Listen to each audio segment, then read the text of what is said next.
মাছের খামার আর খণ্ডকালীন ব্যবসায় আচ্ছা রকমের সাফল্য এসেছে সাবেক পানি সম্পদ প্রতিমন্ত্রী মাহবুবুর রহমানের। প্রতি মাসে জমি কিনেছেন গড়ে 144 বিঘা। 2008 সালে মাত্র 60 বিঘা জমির মালিক হলেও 2013-তে তা বেড়ে দাঁড়িয়েছে 8,595 বিঘায়।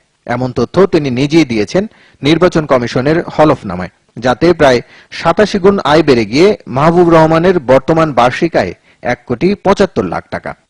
মাদারীপুর 1 আসনের সংসদ সদস্য নুরে আলম চৌধুরী লিটনের চেয়ে বেশি সাফল্য দেখিয়েছেন তার স্ত্রী। 2008-এর আগে তার আয় না থাকলেও এখন আলাদিনের চেরাগের মতো আয় করেন বছরে 5 কোটি টাকা। নুরে আলম নিজেও কম যাননি। 5 বছরে তার আয় বেড়েছে 222 গুণ। 2008 সালে তার আয় ছিল প্রায় 4.5 লাখ টাকা, এখন যা 10 কোটি টাকা মাত্র।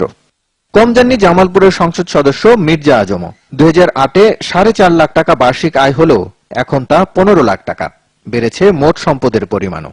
আজমের প্রায় 2 কোটি টাকার আয় 8 গুণ বেড়ে দাঁড়িয়ে এখন 16 কোটি টাকা।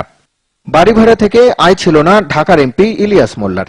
এখন বছরে 28 লাখ টাকা আয়ের নতুন খাত বানিয়েছেন তিনি। হুহু করে বেড়েছে ব্যবসার সফলতাও। 2008-এ ব্যবসা থেকে 30 লাখ টাকা আয় পেতেন, আর এখন তা বছরে 5 কোটি টাকা।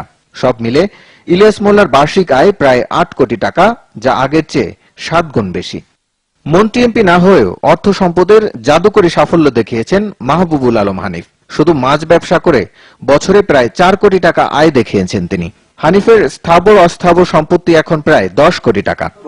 সরকার দলীয় নেতাদের এমন সফলতায় সিপিবি সভাপতি মুজাহিদুল ইসলাম সেলিম বলেন, রাজনীতিকদের এমন টাকা বানানোর রহস্য জনগণের কাছে প্রকাশ হওয়া জরুরি। সবাই জানে যে এই সবটাই হলো লুটপাটের অর্থ।